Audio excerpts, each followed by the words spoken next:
નમસ્કાર, નિર્માણ ન્યૂઝને વિશેષ રજૂઆત ટુ ધ પોઈન્ટ કાર્યક્રમ સાથે હું છું યજ્ઞ ત્રિવેદી. દર્શક મિત્રો, આજે ટુ ધ પોઈન્ટ કાર્યક્રમમાં ચર્ચા વિચારણા કરવાની છે બહુ જ મહત્વપૂર્ણ શ્રેણી એવી T20 વર્લ્ડ કપને લઈને.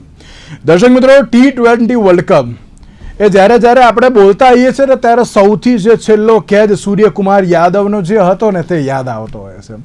એક કેચ અને T20 વર્લ્ડ કપ એ બંને જ્યારે યાદ આવે ને એટલે લાગે કે ના યાર, એ મેચ તો એ મેચ હતી. અને છેલ્લી જે મેચ હતી અને જ્યારે સાઉથ આફ્રિકા દ્વારા જે બહુ સારામાં સારું પ્રદર્શન કરવામાં આવ્યું હતું ને જે રોકવામાં આવ્યા હતા, જસપ્રીત બુમરાહની જે એક શરૂઆત હતી, ત્યારબાદ હાર્દિક પંડ્યાએ જે એક વિકેટ લીધી, કુલદીપ યાદવ, એ બહુ જ રસપ્રદ જે માહોલ હતો. અને તેની સાથે જ ફરી એકવાર જે રીતે T20 વર્લ્ડ કપનું જે આયોજન થવા જઈ રહ્યું છે, ભારત અને શ્રીલંકા સંયુક્ત રીતે આ આયોજન કરવા ધરાવતો જે આગળ વધી રહ્યા છે. મહત્ત્વની વાત કરવામાં આવે તો જે પ્રમાણે T20 વર્લ્ડ કપની વાત કરીએ તો T20 વર્લ્ડ કપમાં અલગ અલગ જે અત્યારે તો ગ્રુપ્સનું જે જેમ કહેવાય ને કે અત્યારે તો જે બનાવવામાં આવ્યા છે, જેમાં ગ્રુપ એમાં ડિફેન્ડિંગ ટીમ ભારતની અત્યારે તો જે શ્રેણી પણ જોવા મળી રહી છે.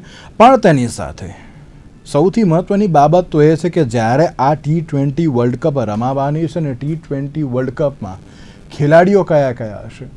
આપણે દરેક લોકો એમ વિચારતા હતા કે ના, ખેલાડીમાં તો એ જ ને રોહિત શર્મા, વિરાટ કોહલી, પણ એ લોકોએ રિટાયરમેન્ટ જાહેર કરી દીધું છે. અને આ વખતે સૂર્યકુમાર યાદવ કેપ્ટન છે, અક્ષર પટેલ વાઇસ કેપ્ટન છે, તો બીજી બાજુ શુભમન ગિલને અત્યારે તો જે બહાર રાખવામાં આવ્યા છે, બીજી બાજુ સંજુ સેમસન, પછી જસપ્રીત બુમરાહ, એવા ઘણા બધા જે ખેલાડીઓને જે અત્યારે તો ભાગ લેવામાં આવ્યો છે. પણ તેની સાથે આ વખતે T20 વર્લ્ડ કપ કેટલો રસપ્રદ રહેશે, ટીમ કેટલી મજબૂત છે, તમામ મુદ્દાઓને લઈને ચર્ચા વિચારણા કરવાની છે. અને ચર્ચા વિચારણા કરવા માટે અમારી સાથે જોડી ગયા છે અશોકભાઈ મિસ્ત્રી, કે જેઓ સ્પોર્ટ્સ એક્સપર્ટ છે. જી અશોકભાઈ, સૌથી પહેલાં તો આપનું સ્વાગત છે. Thank you so much.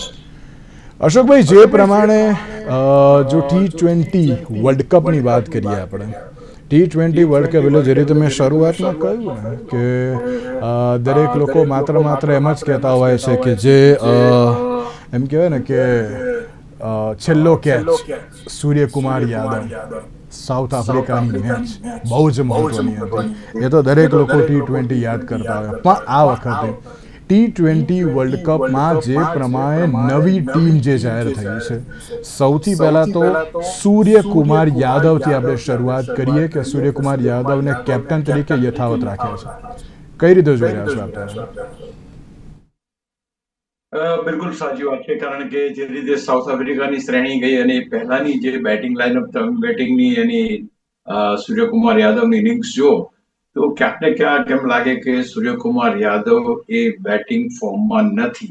અને છેલ્લે લગભગ 20 એવી ઇનિંગ્સ હશે કે જ્યારે એને હજુ સુધી એક 50 બનાવી શક્યો નથી. કારણ કે T20 નો એક જબરજસ્ત બેટર, અને જો આ પ્રકારનું પ્રદર્શન કરે, અને બીજી મહત્વની વાત, જેટલી મેચો રમ્યા છે, જે રન છે, એ રન લગભગ 14 થી 15 એવરેજ બેસે છે પ્રતિ મેચ, અને એનો સ્ટ્રાઇક રેટ બેસે છે 118 ની આસપાસ.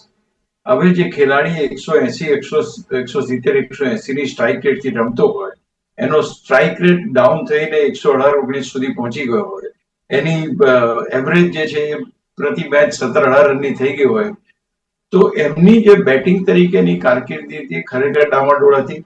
આ વખતની પરિસ્થિતિ, આ સાઉથ આફ્રિકા સામેની શ્રેણી તમે જુઓ, 3 મેચોમાં પાછી બધી જ મેચોમાં એમનું પ્રદર્શન કોઈ રીતે અનુકૂળ હતું નહીં.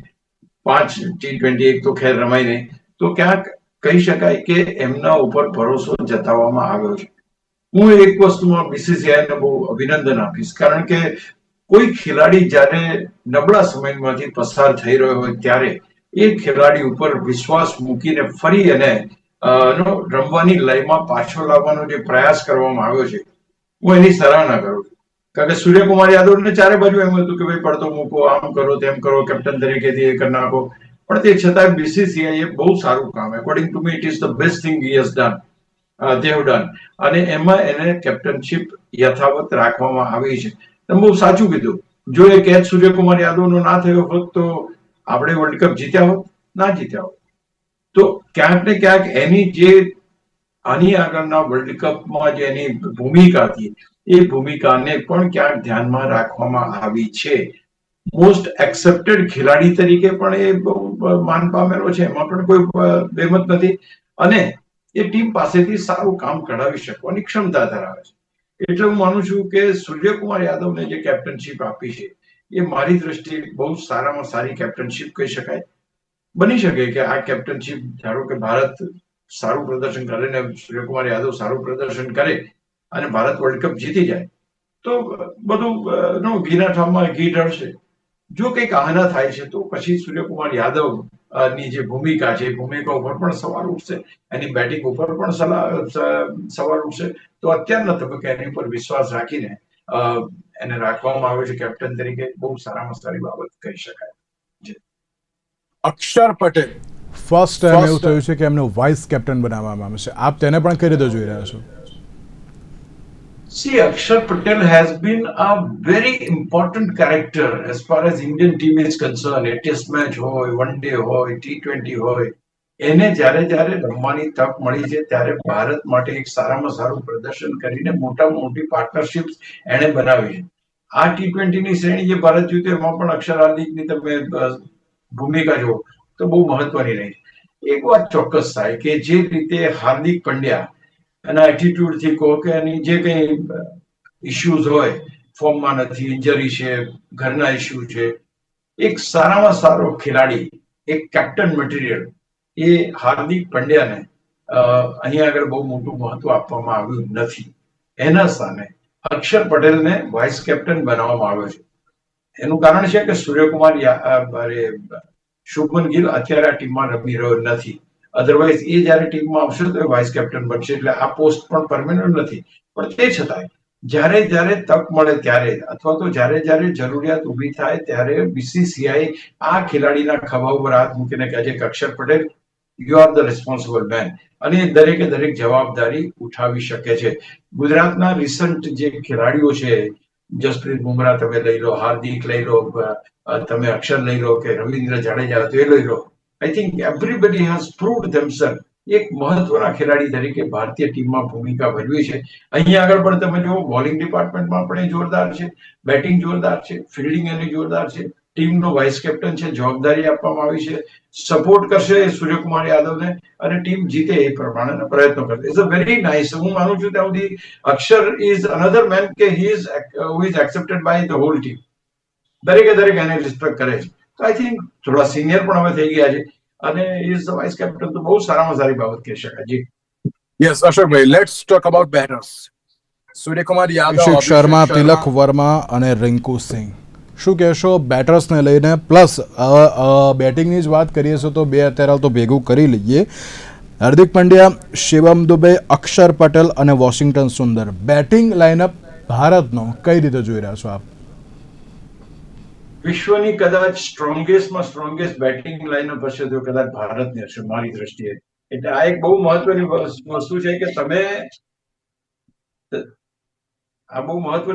કે તમે કઈ રીતે જુઓ છો આ સમગ્ર જે બેટર્સની તમે વાત કરી એમાં સૌથી બહુ સરસમાં સરસ બાબત એ છે કે 2 વિકેટ કીપરો લીધા છે, સંજુ સેમસન અને ઈશાન કિશન. આ બંને એ ઓપનિંગ બેટર તરીકેની છે.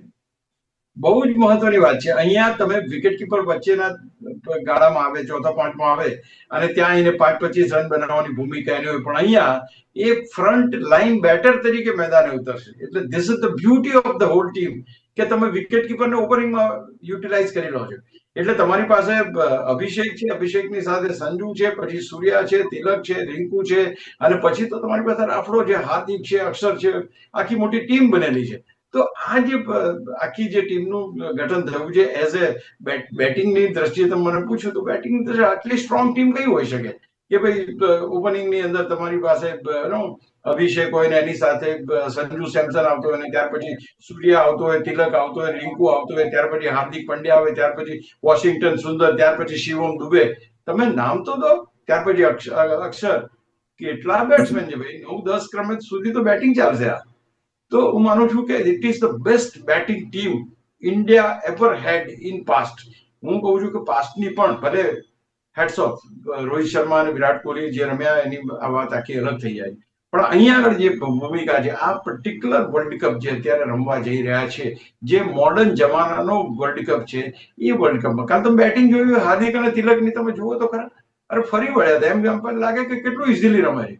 તો અને માર્કેટમાં કહ્યું કે હાર્દિક પંડ્યા તો બહુ ડેન્જરસ બેટ્સમેન છે. તો તમારી પાસે 1 થી 9 ક્રમના બેટર્સ તમારી પાસે જોરદાર છે. I think it is the best team as far as batting is concern. હું અહીંયા ગિલને ગણતો જ નથી. Gill is not the batsman to be compared with this list. આ લિસ્ટના જે પ્લેયરો છે એની સાથે ગિલની કમ્પેરિઝન હું કરતો નથી. He must be the best man as far as Test is concerned. He must be the best man as far as One Day is concerned. But in T20, હું માનું છું કે આ જે બેટિંગ લાઇનઅપ છે એ ધરખમ બેટિંગ લાઇનઅપ છે, એમાં કોઈ બેમત નથી. અશોકભાઈ, વાત બોલિંગ ડિપાર્ટમેન્ટની કરવી છે કે જેમાં બે વસ્તુ આપણે અત્યારે તો જે જોઈશું કે જેમાં જોવા જઈએ તો સ્પિનર્સ અને ફાસ્ટર્સ બે અને મીડિયમ પેસર પણ ખરી. સ્પિનરની વાત કરીએ તો કુલદીપ યાદવ, વરુણ ચક્રવર્તી અને સાથે સાથે અક્ષર પટેલ અને વોશિંગ્ટન સુંદરની પણ જે એક બાબત અત્યારે તો જોવા મળતી હોય છે. પણ બીજી બાજુ જોવા જઈએ તો હાર્દિક પંડ્યા, શિવમ દુબે, આમ જે મીડિયમ પેસર તો છે અને તેની સાથે જસપ્રીત બુમરાહ, હર્ષિત રાણા અને અર્શદીપ સિંહ. બોલિંગ લાઇનઅપ પણ આમ જોવા જઈએ તો બેટિંગની સાથે સાથે બોલિંગ લાઇનઅપ પણ એટલું જ મજબૂત આ વખતે ભારતીય ટીમનો જોવા મળી રહ્યો છે. આપ તેને પણ કરી રીતે જુઓ છો, સ્પિનર્સને, મીડિયમ પેસર્સને અને ફાસ્ટર્સને? તમે બહુ સરસ વાત કરી, કારણ કે ભારતીય ટીમનું જે રીતે ગઠન, જે સિલેક્શન થયું છે, તમારી પાસે 4 ખેલાડીઓ એવા છે કે જે 2 ખેલાડીઓ સ્પિન ઓલરાઉન્ડર છે, 2 ખેલાડીઓ ફાસ્ટ ઓલરાઉન્ડર છે. એટલે તમે જ્યારે પણ તમારી પીચ જે હોય એ પીચને અનુકૂળ ટીમ સિલેક્શન કરવાનું હોય ને તમારે એક વધારાનો સ્પિનર રમાડવો છે તો તમારી પાસે એ પણ ઉપલબ્ધ છે. તમારી પાસે વધારાનો ફાસ્ટર જોઈએ છે તો એ તમને શિવમ દુબેના રૂપમાં ઉપલબ્ધ છે. અહીંયા સૌથી મહત્વની ભૂમિકા જે હું જોઈ રહ્યો છું, મેં ગઈકાલના મારા કાર્યક્રમમાં પણ કહ્યું હતું જ્યારે આ મેચ શરૂ થવાની હતી અમદાવાદની, કે T20 વર્લ્ડ કપમાં સૌથી મહત્વની ભૂમિકામાં વરુણ ચક્રવર્તી હશે. Take it granted that this man is going to prove the most dangerous bowler of the tournament. કારણ કે જે રીતે એની બોલિંગ અત્યારે થઈ રહી છે, જે રીતે વિકેટો લઈ રહ્યો છે, જે રીતે પિચિંગ કરી રહ્યો છે, is next to impossible playing batsman જેમ કહે તો ચાલે. એટલી બધી જબરજસ્ત એની પાસે. એટલે તમારી પાસે જેને કહેવાય ને કે એક્સક્લુઝિવ સ્પિન બોલિંગ છે તો તમારી પાસે કુલદીપ પણ છે, તમારી પાસે વરુણ પણ છે. એટલે તમે વરુણ છે, કુલદીપ છે અને તદુપરાંત મેં કહ્યું અક્ષર પટેલ જે સ્પિન ઓલરાઉન્ડર તરીકે છે, તો આ બધા વોશિંગ્ટન સુંદર સ્પિન ઓલરાઉન્ડર તરીકે તમારી પાસે ચોઇસ બહુ છે. અને એ ચોઇસ પ્રમાણે તમે ટીમ સિલેક્ટ. અને બીજું યાદ રહે કે આ વર્લ્ડ કપ ભારત અને શ્રીલંકામાં રમાવાનો છે કે જેની પીચો મોટા ભાગે સરખી છે. એમની બિહેવિયર પેટર્ન ઓસ્ટ્રેલિયા અને ઇંગ્લેન્ડ જેવી નથી. They are not the fast pitch. અહીંયા આગળ સ્વિંગ, હર્ષિત રાણાને તમે હમણાં જોયો હશે બોલિંગ કરતા, the way he was swinging the ball. અરે બોલ પડ્યા પછી જે રીતે બહાર જાય છે ને જે રીતે અંદર આવે છે, સુપર એમ. હવે જો તમે સ્લો પીચ ઉપર પણ આટલું સારું સ્વિંગ કરી શકતા હો અને તમારી પાસે વરુણ અને કુલદીપ જેવા સ્પિનરો હોય, અક્ષર અને વોશિંગ્ટન સુંદર જેવા બીજા 2 સ્પિનરો હોય, આઈ થિંક આ ટીમને કેવી રીતે પહોંચાય. ફાસ્ટ બોલિંગ તમે વાત કરી, Jasprit Bumrah absolutely clean chit, 4 over ગણવાની જ નહીં તમારે, એ તો સીધી વાત છે. ત્યાર પછી તમારી પાસે હર્ષિત રાણા, હર્ષદીપ ગઈકાલે the way he has bowled exclusive, super M. તો હું માનું છું કે આ બધી પરિસ્થિતિમાં અત્યારના તબક્કે જે ફોર્મમાં ખેલાડીઓ છે એ પ્રમાણે આ best team even for the bowling કહી શકાય. કારણ કે અહીંયા પેટ કમિન્સ અને સ્ટાર્ક જેવા બોલર્સની જરૂર નથી. Of course they are very good bowlers. એટલા ફાસ્ટ બોલર્સની જરૂર નથી. કહેવાનું તાત્પર્ય છે કે અહીંયા આગળ જેમ મોહિન્દર રમનના તથા 1983માં રોજર બિન્ની હતા, 1983 મદનલાલ હતા, 1983માં સ્પીડ નથી જોઈતી. એ ક્યાં બોલ પીચ કરે છે અને કઈ રીતે સ્વિંગ કરે છે, બહાર લઈ જાય છે, અંદર લાવે છે, એ વસ્તુ બહુ મહત્વની. તો એ પેરામીટર્સની અંદર તમે જુઓ તો ભારતીય પીચો માટે મોસ્ટ સુટેબલ જે બોલર્સ છે એ ભારતે સિલેક્ટ કર્યા છે આ વખતે. એટલે આઈ એમ રિયલી હેપી કે આ વખતે કોઈ એવી કમ્પ્લેન નથી કે આ ડિપાર્ટમેન્ટ નબળું છે. ના, every department has been taken care of nicely. જી અશોકભાઈ, અર્શદીપ સિંહ અને જસપ્રીત બુમરાહ બે દ્વારા અત્યાર સુધી ક્યાંક સારામાં સારું પરફોર્મન્સ કરવામાં આવ્યું છે, એમાં કોઈ શંકા સ્થાન નહીં. પણ જે પ્રમાણે હર્ષિત રાણા કે જેને વર્લ્ડ કપમાં પણ જે આગળ લાવવામાં આવ્યો હતો, T20 વર્લ્ડ કપમાં પણ અત્યારે જે અત્યારે આગળ લાવવામાં આવી રહ્યો છે, તેના પરફોર્મન્સને પણ આપ કઈ રીતે જોઈ રહ્યા છો? કારણ કે અત્યાર સુધી આમ ઓવરઓલ જોવા જઈએ જો ટીમની, તો અભિષેક શર્મા હોય, ઈશાન કિશન, રિંકુ સિંઘ, બધાનું પરફોર્મન્સ આપણે સારું જોયું છે. પણ જે પ્રમાણે હર્ષિત રાણાને 1 by 1 અત્યારે તો જે ચાન્સ આપવામાં આવી રહ્યા છે, હર્ષિત રાણાના પરફોર્મન્સને લઈને શું કહેશો આપ?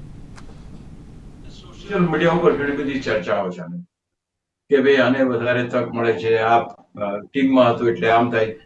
કોઈ પણ ખેલાડીને ટીમમાં તક મળે પછી ટીમમાં ટકવું એ એના પરફોર્મન્સના ઉપર આધાર રાખે છે, દરેકે સમજવું. હર્ષિત રાણાએ જે રીતે ભારતીય ટીમમાં આવીને કમાલ કરી છે, હું પણ પહેલા એમ સમજતો હતો કે Harshit Rana is not the fast bowling material નથી, બટ ધ વે આ પર્ટિક્યુલર શ્રેણીની અંદર જે બોલ એને સ્વિંગ કર્યા છે અને જે રીતે એને શરૂઆતમાં જ વિકેટો લીધી છે, આઈ થિંક બહુ જ મહત્વનું છે અને હી ઇઝ ડુઈંગ એબ્સોલ્યુટલી વેલ. અચ્છા, બીજું કે તમે બોલર તરીકે તમે નથી રાખી શકતા તો he has proved himself as a batter. બેટિંગમાં પણ એ સારું પ્રદર્શન કરીને રન્સ એને બનાવે છે. તો જે કોઈ ટીકા કરી રહ્યા છે કે બીજા બધા કારણો આપી રહ્યા છે, he is proving himself as a allrounder. આપણે તો હર્ષિત રાણાને અહીંયા આપણે ચર્ચા બોલર તરીકેની કરીએ છીએ, હું તો એની ચર્ચા ઓલરાઉન્ડર તરીકેની કરીશ. તો તમારી પાસે હર્ષિત રાણા જેવો ખેલાડી હોય તો I think is very much fit to be there. અને એની બોલિંગની અંદર તમે રન્સ નથી લઈ શકતા, વિકેટો કાઢી આપે છે, તમને રન્સ બનાવી આપે છે, સારી ફિલ્ડિંગ કરી જાણે છે. તો બાકી તમારે શું જોઈએ? હું માનું છું કે હર્ષિત રાણાની જે ભૂમિકા છે એ વ્યવસ્થિત છે અને is fit to B in the team. Yes.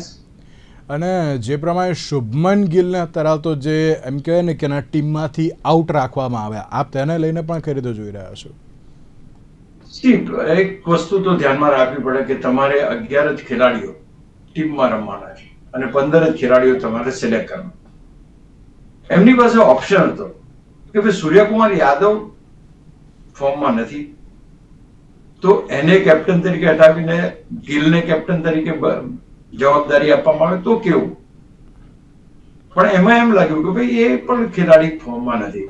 Not only that, સૌથી મહત્વની વાત જે આ શ્રેણીમાં મેં જોઈ છે એને જયારે રમતા ગયો, because he was getting surprise for the ball which was a beat થતા હતા અને પછી he was just looking at the સામેના ખેલાડી સામે જોતા હતા, યાર બોલ ક્યાંથી બહાર નીકળી ગયો. So he was not able to read the bowling of Jansen and other bowlers. એટલે એમનું આ અને સતત એક પછી એક મેચોમાં એ નિષ્ફળ ગયા. They were not able to score. He was not able to score. તો ટીમને એમ લાગ્યું કે ભાઈ કારણ કે સૂર્યકુમાર યાદવે ગયા વખતે ટીમમાં કેચ કર્યો અને ટીમને જીતાડીને સારો કેપ્ટન પુરવાર થયો છે, એની બધી શ્રેણીઓ જીતાડે છે, તો why shouldn't we put trust on him? I salute BCCI. જો અગેન કહું છું કે એના ઉપર ભરોસો મૂકવામાં આવ્યો. અને શુભમન ગિલ કારણ કે ફિટ બેસતો જ નથી, તમે શરૂઆતમાં જ વિકેટ પડી જાય. જો સંજુ સેમસન ગઈકાલે રમ્યા તો હી સ્કોર્ડ ધ રન્સ. ઇન્ડિયાને આ જ જોઈએ છે કે અભિષેક અને ઓપનિંગમાં જે આવે ઈશાન કિશન આવે તો ઈશાન કિશન અને સંજુ આવે તો સંજુ 100 રનનું સ્કોર મૂકે, બસ. બાકીનું બધું અહીંયા તો પહેલી વિકેટ જ પડી જતી હતી. અને સૌથી મહત્વની બાબત કે એનો કોન્ફિડન્સ નથી એના ફેસ ઉપર દેખાતું અને which was affecting the other players. બીજા પ્લેયર્સને એમ થાય કે સર ખરેખર આટલી જબરદસ્ત બોલિંગ પડે છે કે જેમાં બીટ થાય છે શુભમન ગિલ. તો હું માનું છું કે આ એક બહુ મહત્વની બાબત છે. અને અત્યારના તબક્કે શુભમન ગિલ અને he is the captain of test team, he is the captain of one day team. ભવિષ્યમાં કદાચ T20 નો કેપ્ટન બનશે. I don't doubt his capability. અહીંયા આગળ જે ખેલાડીઓ ફોર્મમાં છે, સંજુ ફોર્મમાં છે, ઈશાન કિશન ફોર્મમાં છે, તો આમાંથી ખેલાડીઓને કેમ ના લેવા એ ક્યાંક ને ક્યાંક અહીંયા આગળ ટ્રાય કરવામાં આવ્યું છે અને that is the reason this man has been kept out. It is not something એને સજા કરવામાં. No, not at all. He will be back in the team. But સૌથી મહત્વની વાત છે કે he is not in good form. તો પછી ફોર્મમાં જે ખેલાડીઓ છે એ ખેલાડીઓને ટીમમાં પહેલા તક આપવી જોઈએ. એ ક્યાંક બીસીસીઆઈ અને સિલેક્શન કમિટીએ જોયું છે. અશોકભાઈ, એક લાસ્ટ એન્ડ ફાઇનલ ક્વેશ્ચન અને સૌથી મહત્વનો સવાલ. ગઈ વખતે જે T20 વર્લ્ડ કપ હતો કે જેમાં મેં આખા ભારતની પણ વિશ્વએ રોહિત શર્મા, વિરાટ કોહલી અને રવિન્દ્ર જાડેજાને જોયા. એક એમ કહેવાય ને કે એ જે લાસ્ટ એન્ડ ફાઇનલ હતી એ દરેક લોકોને યાદ છે. આ વખતે 3 મહત્ત્વના જે પ્લેયર્સ નથી, આપ તેને લઈને પણ શું કહેશો? અને આ વખતે એક યુવા બ્રિગેડ આજે આ T20 વિશ્વકપ રમવા તરફ પણ આગળ વધી રહ્યું છે. એ ત્રણને અત્યારે તો જે એમ કહે ને કે દરેક લોકો અત્યારે હાલ પણ મિસ કરે છે, કારણ કે રોહિત શર્માનું જે પરફોર્મન્સ હતું, વિરાટ કોહલીનું હતું, જાડેજાનું જે હતું, એ અત્યારે હાલ કોઈ પણ ભૂલી શકે તેમ નથી. હા, તમારી વાત એ વખતે તમે કદાચ એમ કહેશો કે ના અત્યારે નવી ટીમ જરૂરી છે, પણ જ્યારે સચિન તેંડુલકરને પણ અત્યારે તો જે દરેક લોકો યાદ કરે છે, તો એ જ પ્રમાણે T20માં રોકોની જોડીને પણ આપ કઈ રીતે જોઈ રહ્યા છો કે આ વખતે નથી? શું લાગી રહ્યું છે આપને પણ તેને લઈને? પહેલી વસ્તુ એ છે કે આપણે દરેકે દરેક T20 વર્લ્ડ કપ જીત્યા હોય એવું બન્યું નથી, પહેલી વાત. બીજી વસ્તુ, તમે જે કહો છો, યુગ તો એક સમાપ્ત થવાનો છે. સચિન તેંડુલકરનો યુગ સમાપ્ત થયો, MS ધોની આયા, એણે જબરજસ્ત કામ કર્યું, એ ગયા. આ બંને ખેલાડીઓએ જે લાંબુ રમ્યા છે, જે રીતે ભારત માટે લાંબી સેવા કરી છે, લાંબા T20 હોય, વન ડે હોય કે ટેસ્ટ હોય, આ ત્રણ ફોર્મેટમાં જે કમાન્ડેબલ કામ કર્યું છે, એ તો ભૂલાયું નથી. એમાં કોઈ બેમત નથી. અને એ લોકો યાદ આપણને રહેવાના જ છે, દર વખતે રહેશે આપણને. કારણ કે અહીંયા પરિસ્થિતિ એવી થવાની છે કે તમે રોહિત અને વિરાટનું રિપ્લેસમેન્ટ નથી શોધી રહ્યા. હવે તમારી પાસે 11 ખેલાડીઓ છે, એનાથી રમવાનું કરો. તમારી પાસે તિલક વર્મા પણ છે, તમારી પાસે અભિષેક પણ છે, તમારી પાસે સંજુ સેમસન પણ છે, તમારી પાસે સૂર્યકુમાર યાદવ પણ છે. આમાંથી જ તમારે શોધવાનો છે કે કોણ વિરાટ કોહલી છે અને કોણ રોહિત છે. અને એક વસ્તુ ચોક્કસ છે કે the way young generation is batting, let me tell you, અત્યારની જનરેશન જે રીતે બેટિંગ કરી રહી છે, જે રીતે અભિષેક હોય કે જે રીતે સૂર્યવંશી હોય, they are batting amazingly. કદાચ દરેકે દરેક રેકોર્ડ્સ બાજુમાં મુકાઈ જાય એવી ખતરનાક રીતે. ગઈકાલે 13 બોલ સમથિંગમાં તો 50 રન પૂરા કર્યા હાર્દિકે. આ નવા જમાનાનું ક્રિકેટ છે અને કદાચ બની શકે કે એમના કરતા પણ સારું પરફોર્મન્સ આપણને જોવા મળે. પણ યસ, જે ખેલાડીઓ આટલા વર્ષો ભારતની ટીમની સેવા કરી છે, આઈ થિંક એ લોકો સેલ્યુટને પાત્ર છે, એમાં કોઈ બહેન. અને અશોકભાઈ, યુવા બ્રિગેડ આગળ વધી રહી છે, ચોક્કસથી લાગે છે કે ના કિતાબ બચાવશે તેમ? Absolutely. I mean, there is nothing wrong. અત્યારની પરિસ્થિતિમાં આ ટીમ જો હારી જાય તો પછી આનાથી વિશેષ સારી ટીમ આપણી પાસે નથી અત્યારે. એક ધોકાબાજ ધનાધન અભિષેક તમે જો જોરદાર, સંજુ સેમસન જો છક્કા ચોકા, સૂર્યકુમાર યાદવ જો ચોકા છક્કા, તિલક વર્મા જો ચોકા છક્કા. T20 ની બેસ્ટ ઓફ ધ ટીમ મારી દ્રષ્ટિ. ભલે ઓસ્ટ્રેલિયા આપણે બધા કહેતા હોઈએ, ઇંગ્લેન્ડ કહેતા હોઈએ, સાઉથ આફ્રિકા કહેતા, but I will say that India is the best as far as T20 is concerned. હું ટેસ્ટમાં રહ્યો તો આટલું કદાચ દાવેથી ના કહે, પણ મજબૂત ટીમની અંદર હું માનું છું કે we are number 1 at this moment. અને જે પ્રમાણે ઇન્ડિયા અને પાકિસ્તાનની મેચ જે શ્રીલંકામાં રમાવાની છે, આપ તેને પણ કઈ રીતે જોઈ રહ્યા છો ક્લાસ 10 ફાઇનલ? હવે હમણાંથી તો કેમ પાકિસ્તાનની કોઈ આપણને બહુ એટલી મોટી એનો પડકાર છે જ નહીં. લગભગ ટીમ હારી જાય છે એટલે એવું કોઈ એ નથી કે આવતીકાલે પણ એક મેચ રમાવાની છે જોરદાર, અંડર 19 ની ફાઇનલ છે, એ પણ ભારત અને પાકિસ્તાન વચ્ચે છે. તો ખેર ટીમો તો આવશે ને જશે. અને પાકિસ્તાન, આપણે પાકિસ્તાનને હાઈપ એટલે આપણી પરંપરાગત દુશ્મનાવટ જે ક્રિકેટના મેદાનની વાત કરીએ છીએ આપણે, એ આપણે જોઈએ છે. એની સામે સૌથી વધારે ફેન બેઝ એનો છે, સૌથી વધારે લોકો આ મેચને જુએ છે. પણ જ્યાં કોમ્પિટિશનનો સવાલ છે, ગયા વખતે સૂર્યકુમાર યાદવે કહ્યું હતું, તમને કદાચ યાદ હોય તો, એણે એમ કહ્યું કે ભાઈ જબરી ટીમ ક્યારે કહેવાય કે લોકો એકાદ મેચ બી જીતતા હોય તો જબરી કહેવાય. અમારો મુકાબલો જ નથી એમની સાથે. જોકે થોડુંક વધારે પડતું સ્ટેટમેન્ટ છે, પણ તે છતાંય અત્યારના તબક્કે પાકિસ્તાનની ટીમનું કોઈ સીધું દબાણ અથવા તો સીધો પડકાર એ ભારતને લાગતો નથી. હું નથી માનતો કે એવી કોઈ રમત, એવી કોઈ બેટિંગ લાઇનઅપ કે બોલિંગ લાઇનઅપ એ ટીમમાં છે કે જેનાથી ડરવું પડે. એટલે એવી કોઈ શક્યતાઓ નથી. We are the clear winner against Pakistan. બિલકુલ. અને જે પ્રમાણે T20 વર્લ્ડ કપને લઈને યુવા બ્રિગેડ તો તૈયાર છે, ત્યારે આ વખતે કેવી રીતનું પરફોર્મન્સ જોવા મળશે તે તો આવનારો સમય જ બતાવશે. તેની સાથે અશોકભાઈ, આપનો આભાર અમારી સાથે આ ચર્ચા વિચારણામાં જોડાવા માટે. તો દર્શક મિત્રો, આજનો વિશેષ કાર્યક્રમ મને આપશો રજા. જોતા રહો નિર્માણ ન્યૂઝ. નમસ્કાર.